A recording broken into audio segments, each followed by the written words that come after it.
Salut tout le monde. J'ai vu ce format sur d'autres chaînes YouTube et j'ai eu envie de le mettre en place. Je fais donc cette vidéo pour vous dire quel type de lectrice je suis, à quand remonte cette passion des livres et à quoi est-elle due. Je fais cette vidéo sur YouTube car je suis sur YouTube, j'ai créé la chaîne depuis un petit moment et je l'avoue que j'avoue que je la mets un petit peu de côté parce que je ne parviens pas à comprendre le fonctionnement. C'est-à-dire que je ne parviens pas à comprendre ce qu'il faut faire pour avoir de la visibilité, pardon, sur YouTube. J'ai donc mis ce réseau de côté. Je publie juste des shorts qui correspondent aux mêmes vidéos que celles que je mets sur Instagram ou sur TikTok. J'ai vu cette vidéo dans la journée et je me suis dit pourquoi pas. C'est un sujet de discussion, c'est un sujet de vidéo que j'aimerais effectivement aborder. Quelle lectrice suis-je donc? Je lis de tout, j'aime tout et j'aime justement particulièrement changer de style le plus régulièrement possible. C'est-à-dire que je vais pouvoir lire 2, 3 romans policiers, mais je ne vais pas aller au-delà. J'ai besoin d'un peu de sensations fortes, donc je vais lire des livres, des thrillers, des livres policiers qui vont un petit peu me faire peur avec un tueur en série, mais au bout de 2, 3, j'ai besoin de quelque chose de plus léger. Donc je vais partir sur une romance ou sur une comédie. J'aime aussi les classiques. Même si quelquefois les classiques ne m'aiment pas. À quand remonte cette passion des livres? Bah, je pense qu'elle remonte à toujours, en fait. Depuis toute petite, j'ai le souvenir que je demandais à ma maman, quand j'étais malade, de me ramener des livres, du supermarché parce que, bah, il y avait pas, spécialement de librairie, dans ma ville. Je vivais dans une petite ville, donc voilà, et elle me ramenait des petits livres d'images du supermarché. Ça consolait la petite fille malade que j'étais et j'en étais très heureuse. Puis sont venus les abonnements Mickey Magazine, Picsou, le journal de Mickey, le Picsou Magazine, ce genre de choses, voilà. Tous ceux qui ont vécu à ma génération sauront de quoi je parle. Je crois qu'il m'en reste même quelques-uns. Je pense qu'ils ont pas mal de valeur, ceux-là. Puis ensuite, eh ben, il me fallait des romans. Mes parents n'étaient pas lecteurs, donc il y en avait très peu à la maison. Mes frères en avaient, mais ils ne convenaient pas particulièrement à mon âge, donc il était hors de question que je puisse les lire. Je me suis donc rabattue sur les romans qui traînaient dans le grenier de mes grands-parents. Alors mes grands-parents étaient nés en 14 et en 18. Donc pour vous dire que c'était des livres qui dataient un petit peu. Et puis un jour, c'est peut-être la première révélation, le premier cap, ma mère m'a inscrite dans une petite bibliothèque privée qui venait d'ouvrir. On prenait un petit abonnement mensuel et on pouvait emprunter un certain nombre de livres.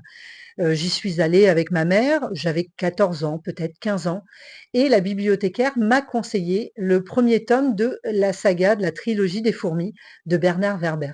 Et je pense que là, effectivement, ça a été la révélation. Ça a été la première fois où je lisais réellement un roman qui était de mon âge et qui n'était là que pour moi. Je ne sais pas si vous pouvez, comprendre ce que j'essaye de vous faire ressentir. C'était un roman que je n'avais emprunté, ni à mes frères, ni à ma grand-mère. C'était un roman que moi j'avais choisi, qu'on m'avait recommandé et qui n'était à la maison que pour que moi je le lise. Le second cap, je pense que ça a été, la lecture des Misérables. C'était, peut-être 2 ans plus tard, j'étais à l'internat au lycée et une de mes amies m'a prêté, les éditions de son père, Les Misérables, et voilà, ça a juste été une révélation absolument incroyable. Donc ça, je pense que c'est le second cap, et je pense que le troisième cap, il est venu bien plus tard parce qu'après, bah, j'ai eu ma vie de femme, c'est-à-dire j'ai eu mes enfants, je me suis occupée d'eux, et puis un jour, j'ai vu le premier film de la saga Twilight. Et quand j'ai compris que c'était un roman, je me suis ruée sur cette saga et je l'ai tout simplement dévorée, et ma passion pour les livres s'est relancée à ce moment-là et je me suis aperçue qu'on pouvait lire de tout. C'est-à-dire que même en tant que femme accomplie, c'est-à-dire mère, on pouvait aussi s'orienter vers de la littérature qui était, classifiée comme peut-être un peu plus, jeune adulte ou adolescent. Mes goûts sont devenus très, très éclectiques et je me suis mise à lire de tout en me fichant totalement du jugement des autres. et c'est toujours comme ça aujourd'hui. Je lis encore beaucoup de romans, jeunes adultes, beaucoup de romans, adolescents. Je lis des romans, bien plus adultes aussi. Je lis toujours des classiques, des romans d'horreur, des policiers. Autre sujet que j'avais envie d'aborder en tant que lectrice, c'est que pour 2025, j'ai vu beaucoup de gens, qui faisaient leur bilan et qui avaient lu, pas loin de 130 livres. Alors, comme je le disais, je ne juge nullement ce que lisent les autres, je ne me juge nullement, concernant le nombre de livres que je peux lire. J'ai un métier, j'ai une famille, mais quand même, je me dis, voilà, les gens que je vois avoir lu, 130 livres, eux aussi ont un métier, ils ont une famille, donc comment est-il possible que je n'en sois qu'à la moitié? Et j'ai fait, mon auto-analyse et je me suis aperçue que je passais énormément de temps à scroller sur tous les réseaux et notamment sur TikTok, je l'avoue.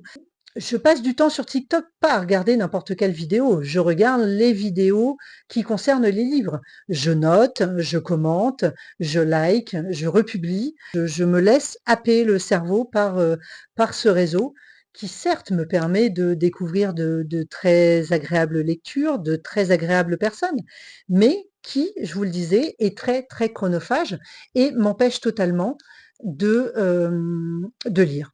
Alors, je n'ai que 2 bonnes résolutions pour 2026. Je vais essayer de m'y tenir. La première, je viens de vous la donner, c'est d'essayer de passer un petit peu moins de temps sur les réseaux et de passer plus de temps à lire. Ma seconde résolution est qu'il y a peu de temps, j'ai rangé mes bibliothèques et que je me suis aperçue que j'avais énormément, de livres de poche que je ne lisais pas. Je les ai mis dans des boîtes à livres pour faire plaisir à d'autres. J'ai promis à mon compagnon d'arrêter d'acheter des livres de poche. Je m'explique. J'ai 2 liseuses à la maison. J'ai une Kobo et j'ai depuis peu une Viglio.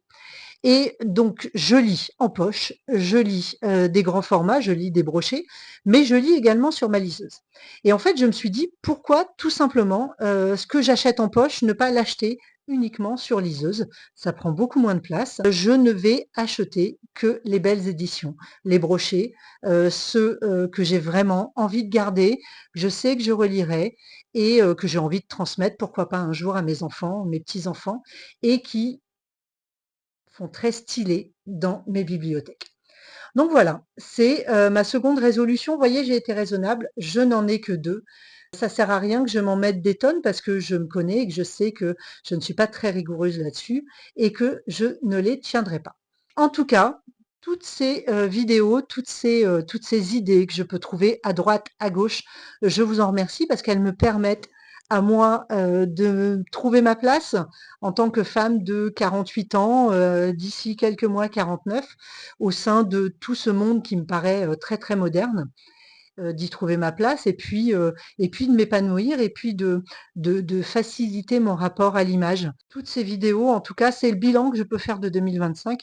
Toutes ces vidéos m'ont permise, de me sentir un petit peu plus à l'aise avec tout ça. Vous y êtes pour beaucoup, je vous en remercie et puis, bah, je vous dis à la prochaine. Allez, bye!